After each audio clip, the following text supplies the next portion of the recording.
Thank you for joining us wherever you are.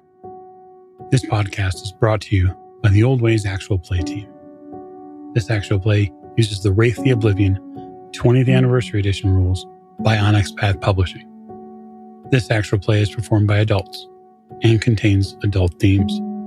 All content, including names, places, events, companies, and etc., which may bear resemblance to entities living, dead, or beyond the shroud, are completely coincidental.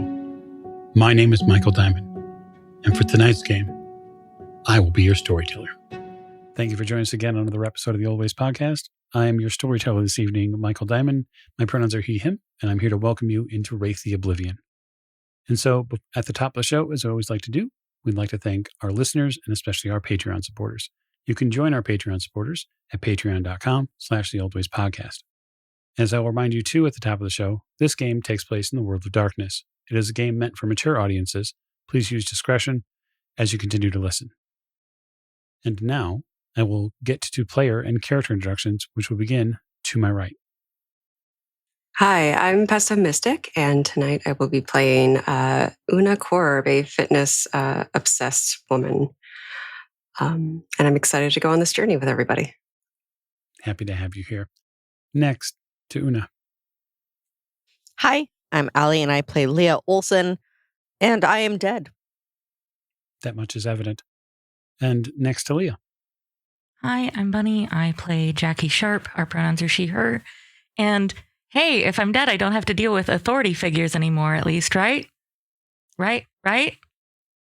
Let's put a pin in that, perhaps a Stygian one, and we'll get back to it shortly. Next to Jackie. Hi, this is Skip. I'm playing Connor Young. Pronouns are he, him.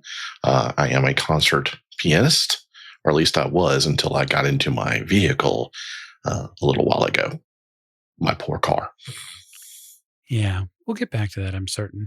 And last but most certainly not least.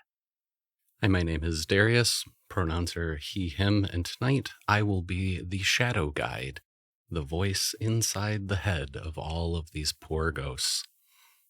Indeed you will. So we are going to part the veil this evening, and we are going to look in on a piece of geographic grayness. I think that's the best way to describe it. A somewhat formless shape, a hunk of detritus that exists in a dark and tempest-blown environment. There are, in our picture, 4 very distinct cubes. They're made out of a deeply muddy, gelatinous material. They stick to the surface, even through the wind, which is present around them. It is almost as if a passing storm had blown through this area very recently. And these cubes move a little. They bob to and fro. And inside these cubes rests something. An after image, an echo of something which was, which is no longer. But for whatever reasons which we will determine through our story, these calls, these cubes exist here in this space. They await an event, one which follows very shortly.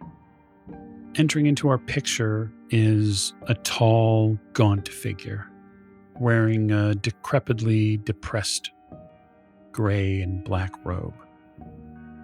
In that figure's hand, there is a curved blade. No scythe, no traditional grim reaper is this figure, but a curved sword with a generous handle and pommel guard. The blade itself sings with the moans of those it has already slain, voices which the creatures inside our calls cannot yet hear. And upon the wind as it is swung, the moaning grows louder, the screams echo from the blade. Souls forged into wrought iron, wielded with a precision cut. And each one of our presents is cut into. But before they exist in our version of the Shadowlands, they're all going to get a personal invitation, a conversation with something that has been stirring deep inside them for all of their lives. The voice they always, or maybe almost always, turned away from. Una, in this formless, bleak, dark unconsciousness which you begin to rise from, a voice appears in your head. You can feel its presence. I wonder what it might have to say to you.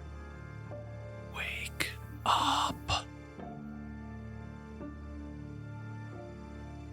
I try and do as it says. It comes in fits and starts. It comes as flashes, imagery. Your body laying on the ground is one image. The beautifully carpeted condo.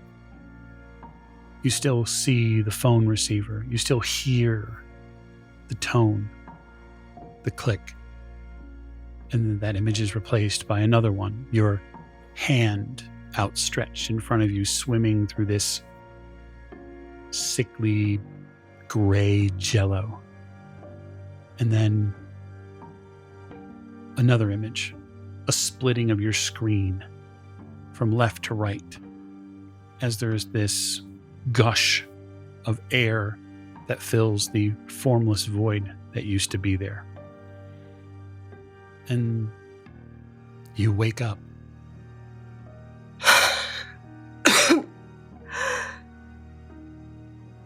Una looks around at her surroundings and tries to find some sort of comfort, some sort of... She scoots back a little bit, but just tries to take in where she is and what's happened. Scooting back is a difficult matter. You try to grab for something close to gravity, but no form or force allows you to. You fall over onto your back, splattering against this sack that you were in.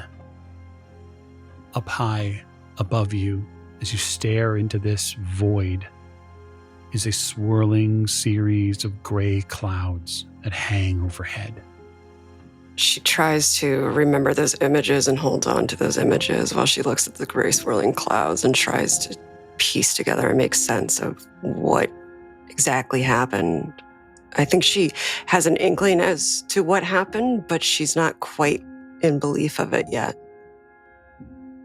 We'll leave you for the moment struggling to ascertain your whereabouts.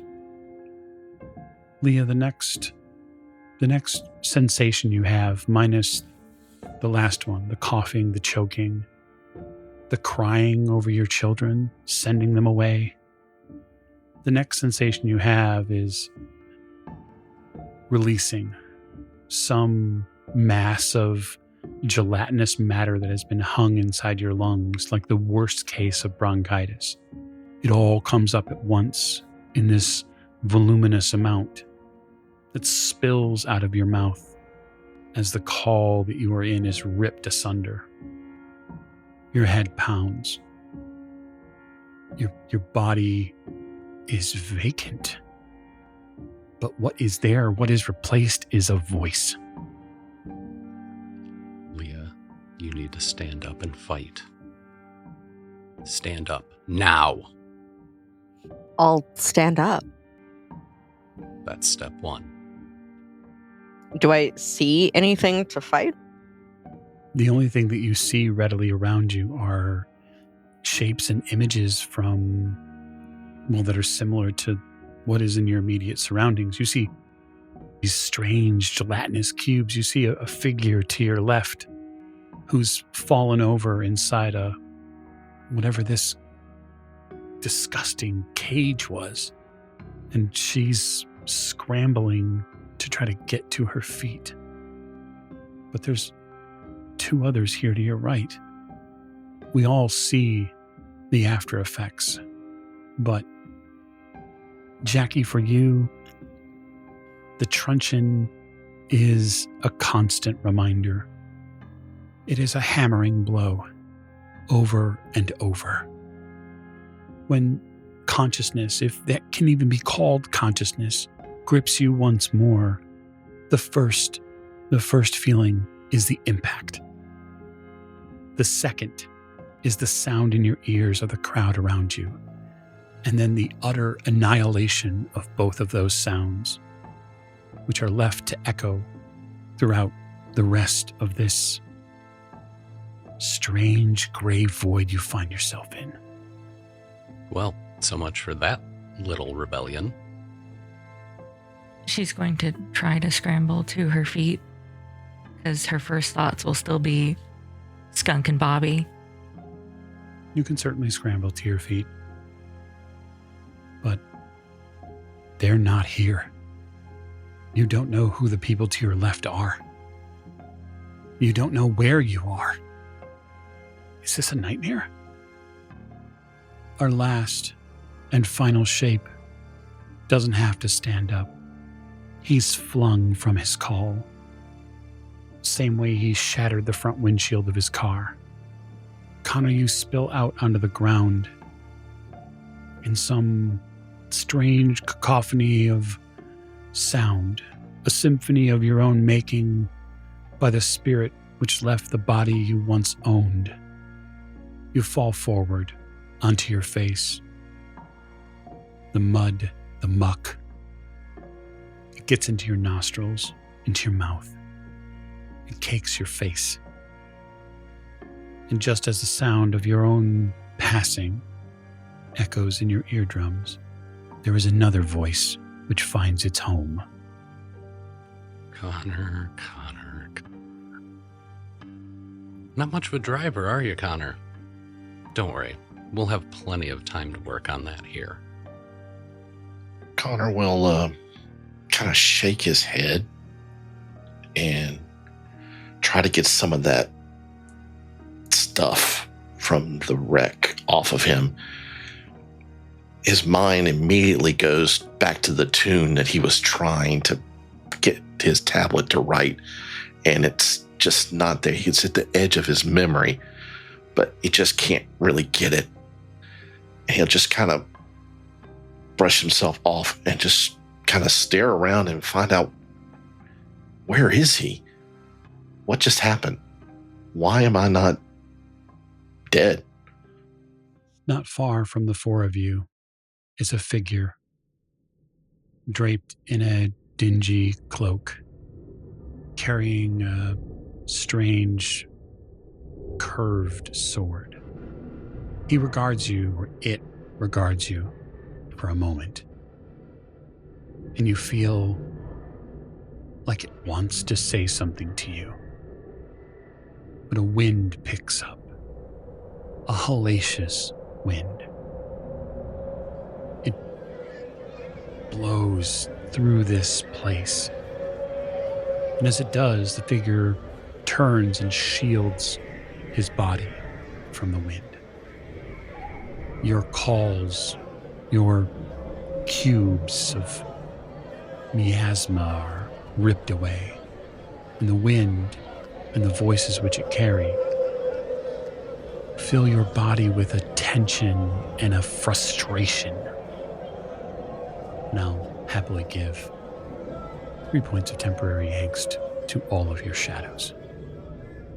The figure turns, and then, with just the lift of his blade, he points in the opposite direction. Morgantown is your best bet. Make for it, lest you become chained. Jackie, are you really going to let this crypt keeper looking motherfucker tell you what to do? You're better than that. Not the first time I've been concerned about a voice in my head, but we'll address that later. Hey! Grim Reaper looking fuckface! You in charge here? He stops his boots for just a second and turns back. Nope. Take it up with someone else. Is there anything in the void in like any direction other than like the way he pointed that I can even see? Yeah, you can. So all of you, if you turn toward the direction where whoever this person is, pointed to, there is a small silhouette on the distance of what looks like the outline of a skyline. But imagine the buildings as echoes of what a building should look like. They're old. They're from, the late 18th or early 19th century. They don't look like modern buildings at all. They look like after images of what buildings should be. But there are definitely structures there. And the way that this person is walking, there's nothing out there. It looks like an empty horizon. So for a level set for everybody, including our audience, I want you to imagine that you are on a beach. A wide beach, which you cannot necessarily see a ton of solid land from. There's no water like there would normally be, but there is this sort of portion where the perception you have of where the water should be is just emptiness. It's just black. And it shifts back and forth. And there's a wind here, and occasionally there's a fog. And if you look directly up, there are gray clouds that sort of pock and pattern the sky. It's unlike any place you've ever been. Connor will begin to look around for his tablet. Can you find it? If your tablet is a relic or an artifact, it is there in the mud. Yes, it will be. Okay, then it is there. He will instinctively pick it up and dust it off. Oh, thank God. Hey, were you one of you driving out of the car? Excuse me? You talking to us? Or me, or... Anybody? Nah, man, I wasn't driving a car. Wasn't either. I wasn't. Una's gonna just aimlessly start walking to where the scythe was pointed at, towards Morgantown. Okay. Yeah, you're probably wearing what? So this is important for all of our players. You are wearing whatever you wore when you died. And for those of you who took, say, physical damage when you died, like Connor and Jackie, you bear the physical marks of your death. So like Una, for example, it doesn't look like anything happened to you. Bodily, you are fine. Leah, you are partly a crispy critter. Yeah. Because you unfortunately choked and somewhat burned to death.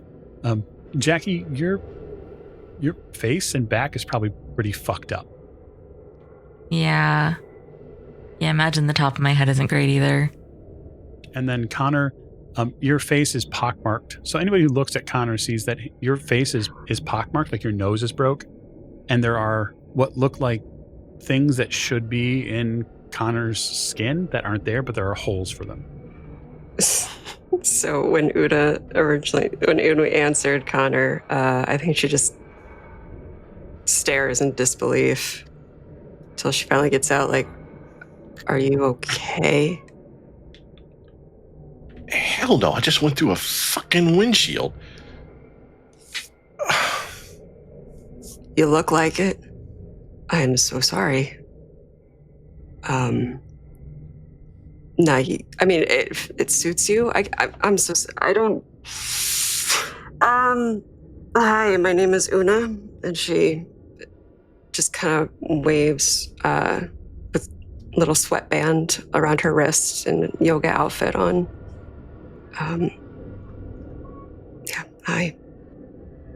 Una, why are you trying to make friends with the people in your nightmare? You don't need this. You need to get out of here. Wake up. I'm going to start heading towards Morgantown, but yeah, okay. Bye, y'all. I'm also going to head that way, not because we were told to, but because it's the only thing in any godforsaken direction. So, guess we can walk together. I'm Jackie, by the way, Una. And I'll head that way too. Leah. Oh my God. You coming along, dude? You walking by yourself? No, I'm coming. I'm Connor. Sorry, I forgot my manners. No, it's okay. It's been a day. Yeah, I think we're all having kind of a fucking day, she says with a very busted face and skull. We're all having a day. No, I was just going to say she just looks at her feet while walking beside everybody. The walk is something else. It's not refreshing. It's not enlightening in the sort of purest sense. It is a walk into more of the same. It is a walk into grayness. It is a walk into shades of different levels of bleakness. There's a sound on the far horizon that sounds like a press, like an industrial press, like someone's using a really, really big hammer to hit something. And as you get closer to Morgantown, you see little houses, little decayed places where it looks like people might have lived. And that's one of the most shocking things, is that some of them are inhabited. You start seeing figures in these places. You start seeing the shapes of other bodies.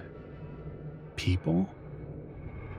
You see a man come out onto the road, and he is wearing what you can only assume is a uniform of a Civil War Northern soldier.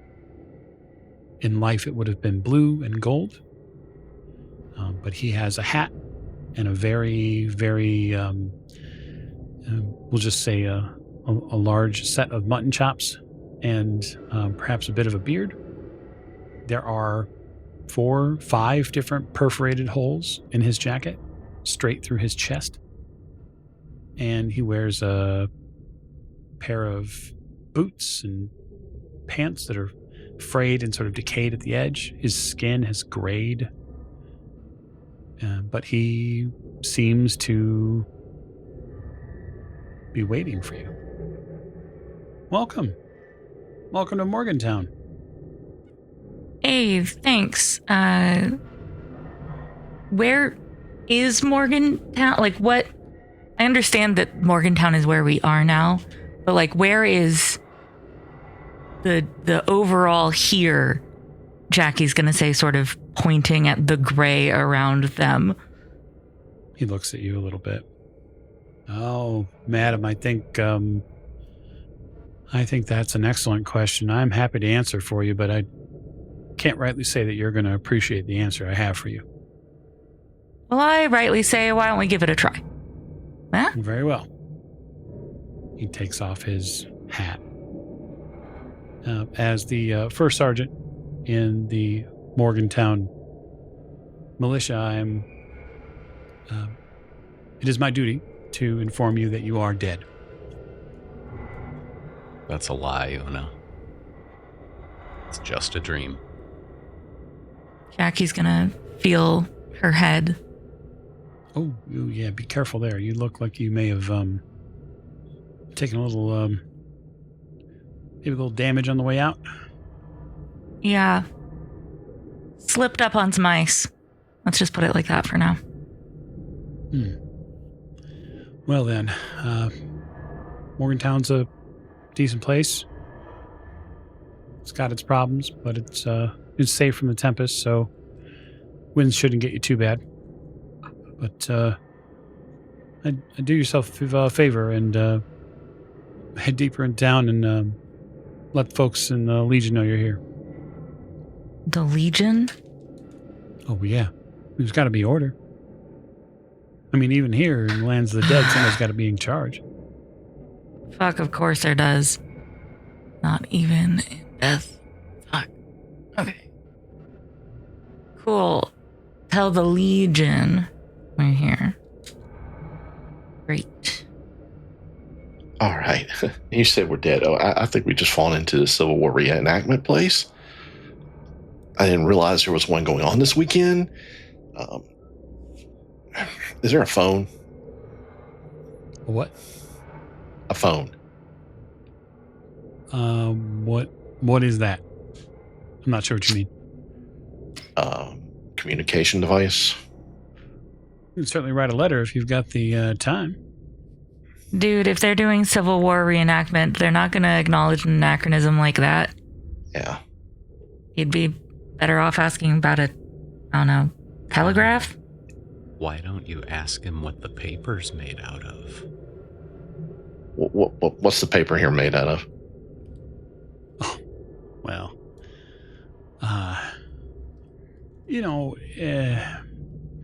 folks down at the furnace, they help us put it together. They take raw material and they build all sorts of stuff. It's what helps keep Morgantown defended. It's what makes the houses. So trees, right? No, not trees. Yeah, I noticed you're being real dodgy with this dude's questions here. Materials? I'm suddenly concerned. I don't care about paper anymore. Connor, you're onto something. What do you mean by materials, bro? Everything you see around you here that is a structure. I mean, frankly, whatever that thing is, he points at your tablet. It's all made of corpus that's forged into items, or building materials, or weapons. Don't think my tablet was made like that. I thought it was made overseas, but I could be wrong. It was recommended. Relic from the Jade Empire. That's a rare treat for you to find here. That could be worth a lot of money. Probably get more than a few oboli for something like that. Storyteller, I have a question. Yes, absolutely. I have 2 dots in academics, which means I went to college. Is any of this ringing a bell from any history I may have taken? 2 dots in academics is probably... I mean, I used to play it like... I'd say what? I'll give you a roll. I'll give you intelligence and academics to see if you know what the word oboli means. Okay. I got 1 7 and then the 3 and a 2. So oboli is the plural form of obolus, which really has 2 primary meanings, right? Usually it is to denote a coin, usually in silver. It's in modern Greek. It's a term to reference the weight of a coin in general. But what you're believing is that what he is talking about is oboli are coin, which makes no sense because not even the Greeks use oboli. Like, oboli would refer to the ancient form of silver that was used in Greece. Forgive my question. Are you from Greece, maybe? Oh, no, sir. I'm from Pennsylvania. Uh-huh. Okay. Where are you from? Originally? Usually, I'm kind of all over the place, but Virginia. Virginia, huh? Mm-hmm. You and Jefferson Davis. I have visited his rave back in high school. Huh. Yeah, if only he'd stayed there. Okay, I don't think he's playing with a full deck. Okay, so where do we need to go? I'm sorry. If you're new, which you are, then you should head down right there. He points down the street. Right there, and go to the Iron Furnace. It's simple. It's easy. You're going to check in. You're going to let the Legion know that you're here, so that way the hierarchy can account for you. We have to do an accounting of every soul in Morgantown. Oh, so if I were to ask where's Susan, then they'll let me know where Susan is, so... Or Barry. If Susan is here and they know of her, they might be able to tell you, yes. This isn't real. Listen, folks, being dead is hard. You're just going to have to get used to it.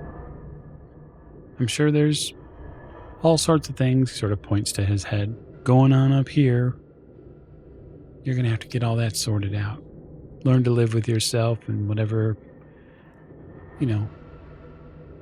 whatever ride-along companion you might have. And what was your name again, First Sergeant? Thomas Fitzpatrick. He sort of straightens up.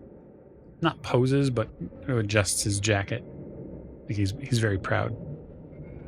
Got it. Well, thanks, First Sergeant Fitzpatrick, for this. And she's just gonna wander off. She's just gonna walk away at this point. Not necessarily to the Legion as her first stop, but just to look around and not talk to a first sergeant anymore. So. Jackie, we should find out what we're up against. This hierarchy sounds like some more... well, you know. Okay, is this one of those things where I have to talk out loud back to you? Like, what are... She's gonna look around her. Are you... Somewhere? Are you... Did I gain an imaginary friend when I died? I'm you, Jackie. Oh. Okay. Just letting that be what it is for now. Yes, I know we should figure out what we're up against. That's why I'm looking around town. God. If you're me, you should know this is an amateur hour. Jeez. Oh no. We're very much dealing with professionals here. Well, First Sergeant Fitzpatrick, was it? Yes, sir. Much obliged. Thank you for the information. Happy to. Anything for the hierarchy. I'll start walking off, following Jackie. Una, you feel a really strange draw. You feel something from a different direction. You feel just oddly pulled. At least your head, anyway. And it's coming from over there. It's not coming from where some of them are walking to. Is it in the direction of the Legion? No. Or no? No, it's in a different direction in this Morgantown place. I think Una's just kind of going through the motions at the moment, and she's just going to go for what she feels. She knows what the next step is in this bureaucratic, weird realm that she's thought up in her head. So she's going to go for what is pulling her right now first. Turn a little bit and take a few steps in that direction. And then on the horizon in this 18th, 19th century downtown city, it's really more of a town than a city. Just on the edge of your perception, you see something that looks really familiar. Like really familiar. That's the bush outside your house. I'm going to get closer to it. Because there's usually a window by that bush, I believe. The rest of you see one of the people you walked to town with sort of split off a little bit. You get a little closer and you see the edge of your condo. As it begins to come into picture. Like, as you get closer, the fog pulls back, the grayness drops away a little bit, and you can see there's a bush and a window in the side of your building. I assume this is how I wake up, so I attempt to enter. Okay. You walk up towards the door.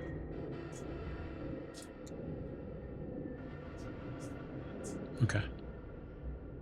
Fair enough. Shadowy things going on. Just for record's sake, did anyone follow Una, or did you all three go deeper into Morgantown? Deeper into Morgantown. Since I'm just sort of looking around, yeah, if I noticed her really hyper-focused, interested in something, I'd probably go get a closer look. Because Bobby and Skunk aren't going to be here. Stan's still up a light post somewhere. This is a weird either dream thing my brain is doing in a coma, or I'm actually dead. So either way, it doesn't really matter too much if I march my way along like a good little girl to go talk to the hierarchy. So I might as well see what Una's up to, right? At least get a closer look. And I was following Jackie, so... Okay. So, Leah, you head deeper into town. We'll leave you on that track for a second, and as the other three of our recently departed manage their way towards a building. One that looks awful, well, modern. At least comparatively to the rest of the buildings here in this space, it looks really recent. You get to the front door, Una. Open it. It clicks. You push the door in. You hear the creak. A creak that was never there. You look around inside and it's dark, but it's definitely your home. It looks so familiar. There are after images of all the things that you can remember vividly. Pieces of furniture, although not all of them. There are frames with pictures. And although there are no figures in the pictures, the frames remind you of the pictures that were there. It feels good to be here.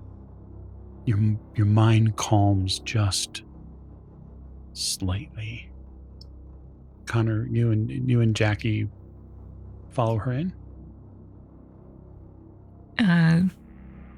Una, you good? Sort of giving her space, but... Yeah, I recognized a bush. Okay. Huh. All right. A bush. Cool. Yeah. Are you still outside the door? I mean, I'm probably standing in the doorway and Connor just walked in, so... Mm-hmm. Okay. Here, guys, come in. Let me see if you see what I see. Okay. Okay. Yeah, I'll come in. Sure. Right? I mean, this is my condo.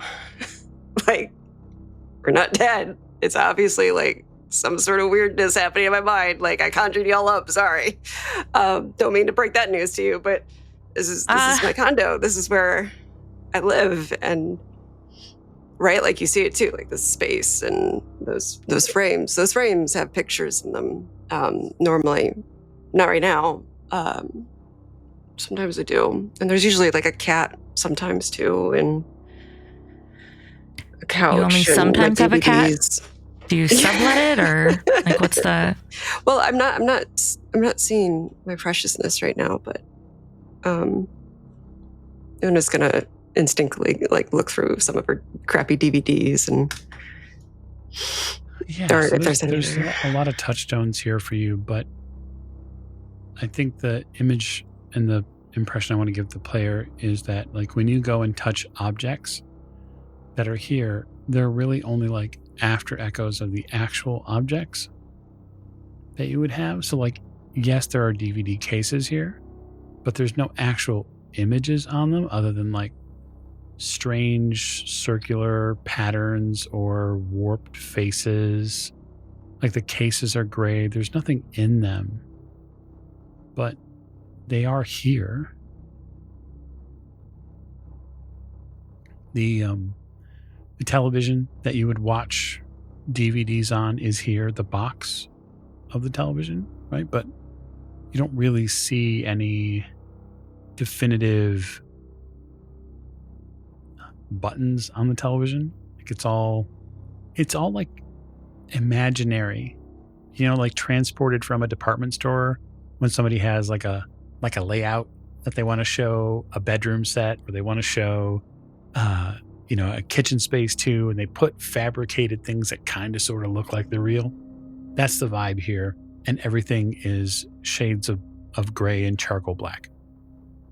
Una's mostly given into like what she feels in this space and less about what she sees. So there's comfort here and there's calm here, and kind of excited to show that to her imagination. Have at it. Oh, yeah. I love this DVD of, and I'll grab one of the ones with circles on it. I love concentric circles. That's great. This is awesome. Are you sure this is your apartment? It seems... Sorry, condo. It seems a little fake. Yeah. I mean, it doesn't normally look like this. It's just... I guess I haven't filled in the gaps yet in the coma or gas leak illusion that I'm in right now. Well, I definitely recommend you add some classical music, because I don't know concentric circles. Probably a little Bach, maybe some Beethoven. Chopin will, kind of ease the tension in a room. I love what you've done with the space here. And Connor will just continuously walk around trying to pick up stuff and look at it. Thank you. So for the rest of you that look at her stuff, it holds a little less imagery for you. It's not as real. I mean, there are some good things that you can feel and sort of connect with here. The furniture is from your era. Sure. You don't feel or hear the wind as much here. It feels like a safe place, but it doesn't feel like yours. Yeah, I don't know, man. I don't think any Rhapsody in Blue is gonna fix this. Yeah, this is less weird than enactment era homie out there, but this is not. I've never experienced Uncanny Valley with a whole space before. I mean, to be fair, neither have I necessarily, but it's just a piece of evidence that we're not dead, is all. Is it? I'd love to believe we're not dead also, but does this place that looks like if Does a condo die? No. Though if this was the corpse of a condo, I'd actually believe that a little bit more, I think. There's a knock at the door. Who is it? You don't hear anything. Usually I just sit on my couch, pretend I'm not home. I might just do that. Do we all hear the knock or just Una? Yeah, no, you all hear it. Is there a peephole in the door? You head over to the door? Yeah. You head over the door and you see a young woman, probably early 20s. She's in probably 20s era clothing. It looks like she's in a nightshirt. She's wearing slippers.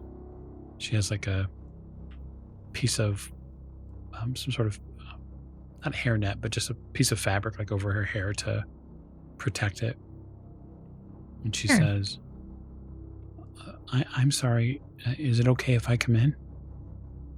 Una, this is your condo. I'll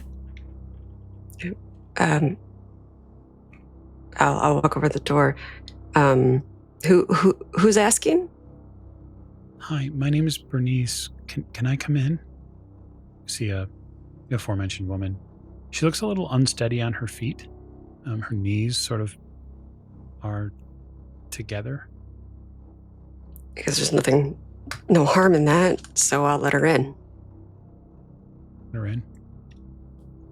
Nope, no harm at all, because she's not real. She comes in and walks directly over to a corner, one between your favorite chair and the couch. She sort of gets into the corner. She puts her nose in the corner. She kneels down and begins crying. Hey, you okay? No. Jackie's gonna crouch next to her. She flinches, like physically. I'm sorry. Don't. She keeps sobbing. Hey, that's okay. I'm gonna check. I just realized I didn't even check to see if I have my bag still anymore. So, in general, the rule is that when a Wraith dies, anything on their body comes with them. So that bag, if memory serves correctly, was worn cross-body. Mm-hmm. So I am okay with saying that your bag is here. As to what might be in it is up for debate. Do I still have my little handkerchief inside of it? Yeah, I would say that if the handkerchief is special to you, then yes. Like if it was handmade or if it was something that maybe your grandmother gave you, sure. If it's just like a thing of Kleenex, then no.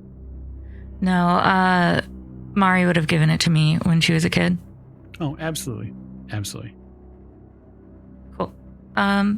Hey, you don't have to apologize for crying. We all do that. Fuck, some of us make a pastime out of it.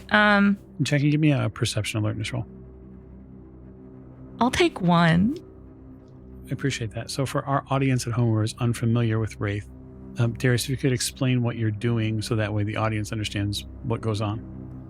So one of the abilities that the shadow has to help the psyche, depending upon your point of view, is to offer extra dice on rolls. That is not without risk, though, because if those dice roll poorly, the shadow gains strength. Cool.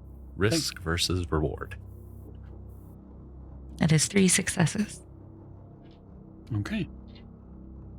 While you are searching and locating this handkerchief, you pull it out and you go to sort of help this woman who's crying. You realize that the back of her nightgown is stained, like from just beneath the waist down.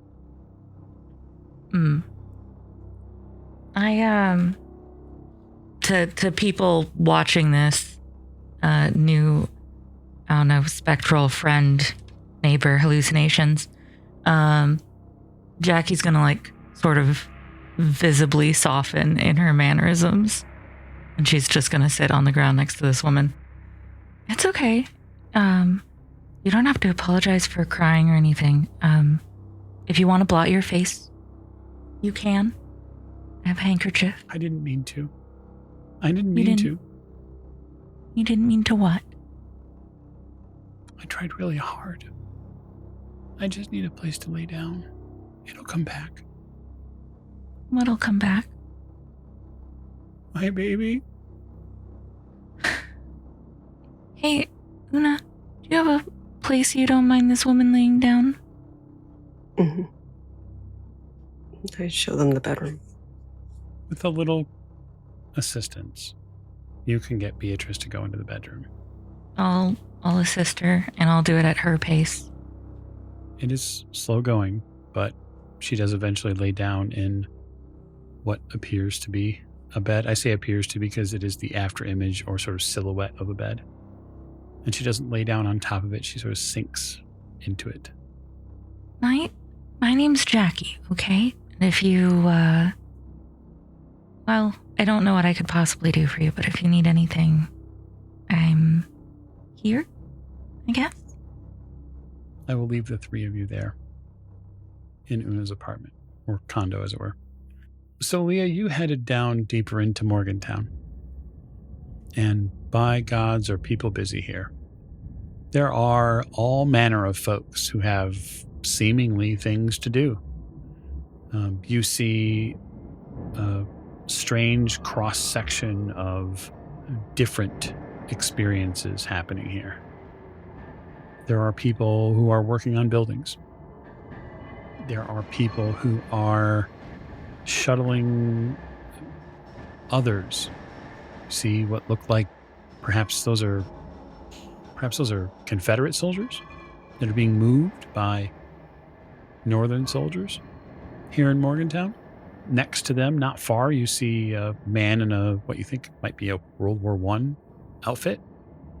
And he's kind of sitting and resting on top of a horse. The horse has 3 legs, but it is there. And the man, sans perhaps his right arm, is directing traffic. The sound, that spike in the sky that continues to pound away, is not far. I want you to picture a big machine. So think of something grand, 30, 40, 50 feet high, with all sorts of different knobs and wheels and people moving it about. And at the central portion of it, there is this almost circular space. And in the center of that circular space, there is a seat, like a cylindrical bar stool style seat. And people move about this machine. And as they move about the machine, eventually someone from deeper within gets pushed out from the machine to this courtyard, where 2 people, men you think, who are wearing similar uniforms with sort of gaudy shoulder pads and almost Romanesque breastplates, grab this person and they sit them on this bar stool. And then you see the other portion of the machine. It's above them. It's also cylindrical, but far wider than the bar stool. And there's a pause in the air. Something sucks all of the attention away from everything as the top of this machine rolls into motion. And with a swift fall, a pillar of steel, iron, comes down on this person, who wails for the last time and is pressed out of existence. And all that remains when this pillar rises is the bar stool and just a few simple silver tokens. And then you hear, "Next."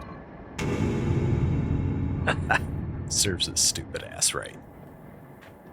You get passed by a couple of soldiers on the way. They're moving towards the machine. There are other people watching this as well. This is almost a grim spectacle. Someone comes in and collects these silver tokens, puts them in a bag. And I'm appalled and intrigued and terrified. Is this where I'm heading? Like, am I waiting to be pressed and turned into coins? You there? You hear a really rough voice. What are you doing here? I was told to come into town. This Romanesque soldier sort of furrows his brow. You new? Yeah. All right. We've got some pretty simple rules. Very simple. Head through that door. He points away from the press.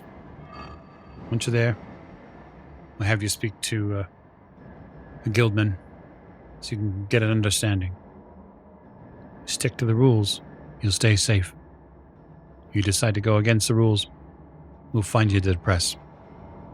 Okay. And I look around because I did not notice that I continued into town alone. Yep. I was just going. There were others with me. I don't know where they are. It's bad business if you're out alone. You want to make sure that you get checked in, and that hierarchy knows you're here. If you're out running around and are being rebellious in Morgantown, it's a good way to get, made into more Morgantown. So go through the door now, or can I wait for them for a little bit to see if they come? You can wait as long as you like, dear. After all, you're dead. And what I'll do is I'm not going to head back towards, where I came from. Not just because I'm concerned about going against the rules, because I've been following the rules for a long time. I'm better at following rules than rebelling, for the most part. And I'll watch the way that I came for the rest of my group. Okay. I'll just ask how long you're prepared to wait. A long time. Because internally, I suspect that I might be being told the truth about being dead. I can probably wait a long time and not realize just how long it's been. Okay. Then I will leave you there at the center of Morgantown as Morgantown, how do I put this, grows. Una, back at your place, you don't hear any noise from your bedroom. The woman there seems to be, quiet as the dead. I just assume that she's asleep, and I'll leave her alone.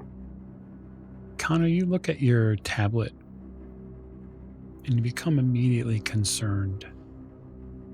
You have 1% battery power left. I'll immediately start looking around for a plug. Did you forget your charging cable again, Connor? Tisk tisk. Maybe you left it in the car.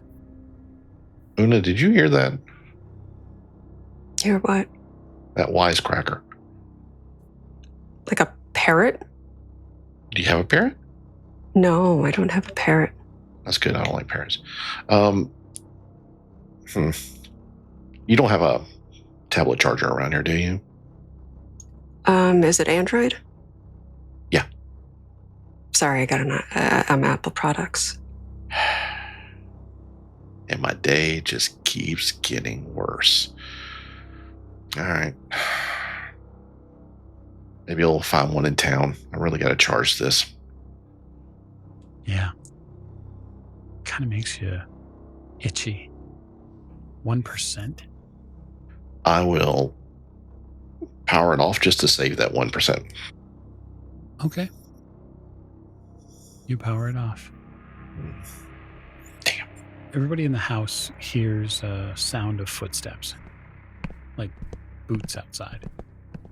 Jackie, for you, this is sort of like a DEFCON 3 event. This sounds like troops. Sounds like the police. Are there blinds or curtains over the windows? Like, what's the window covering situation here? I'd say it's less blinds, although I shouldn't say that. Una, you tell Jackie what window coverings you have. This is your haunt, and so it's your space. Mm-hmm. Oh, sort of wispy light blinds, curtains. Sorry. Yeah. Jackie is going to be against the wall, just below the window, peeking just under the bottom edge of the curtains. What's the visual? Through the dust and film, because of course there is a film, you can see outside a group of what look like Romanesque soldiers who are walking step in step down the block. Gross. And they're walking to the apartment. To this condo. You can tell they're walking towards it. Was there a window in the bedroom where I helped that woman lay down? Maybe. Yeah. I'm going to go in there and I'm going to see if the window can open. No. Damn it. Seeing Jackie roam around looking for something. What's going on? There's like a bunch of Roman soldiers outside. And they seem to be headed here. Oh. Yeah. And Jackie's not going to stop, like, finding a good... Like, is there another... Do you have a back door on this condo? Condos have back doors. Do you have a back door? I mean, I'm in the sub-basement. Like, like with the, like half Of course it was a sub-basement. Like, it's all we have. I mean... I'm going to find the deepest closet here, and I'm just going to sort of squirrel away into the closet for now. Jackie, you're not afraid, are you? No, but I want to see how they interact. And also, if they don't search the place, I don't want to be noticeable from when they open the door. This isn't fear. This is tactical. Obviously. Obviously. Una's going to devolve into what she used to do. She's just going to lock the door and pretend she's not home. About 30 seconds later, a pair of boots arrive outside your door. And there is a definitive thumping against your front door. Legion business? Open this door or we'll break it down. You will observe the dictum mortem. The what now? All right. Break it down. You hear the call. Then another thump happens. This one way heavier than the last. And roll some dice. Versus your haunt.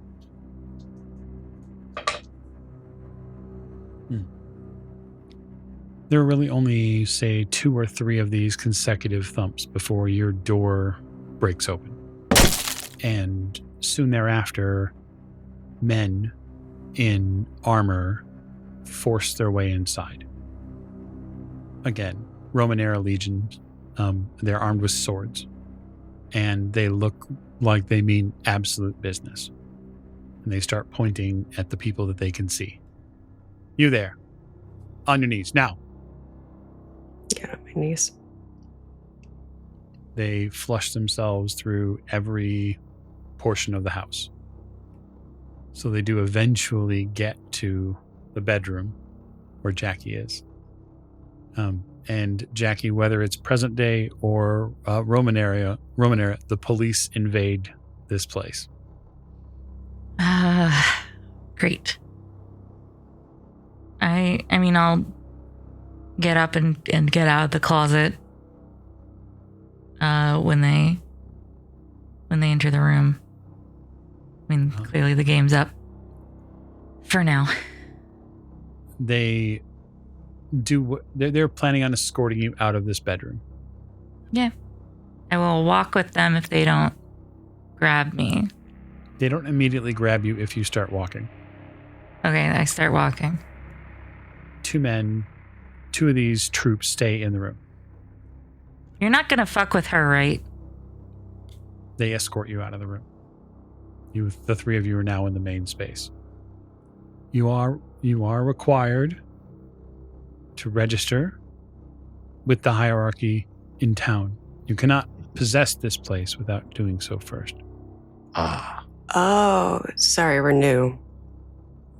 Of course. We meant no disrespect to your leadership or anything like that. We're just trying to figure out what the hell's going on. The fuck we didn't, Jackie. We meant all kinds of disrespect, didn't we? Yeah, we did. I'm going to chuckle audibly when Connor says we didn't mean any disrespect, but I'm not going to correct him. Okay. If you could point us in the direction that we need to go, we will get this taken care of. So I'm sure you have other things that you'd rather be doing. No. This is my job. You do it well, sir. So stand up. Let's get moving. Once you're all stood up on your feet, they will move you outside and then march you back into downtown Morgantown. I will close this episode with a sound rather than anything else. And that sound is for those of you who are leaving the apartment. And that is the wailing of a woman being ripped out of bed. And that is where I'll call our session to a close. So thank you for joining us for Wraith the Oblivion. We look forward to all sorts of discoveries next time. Thank you and good night.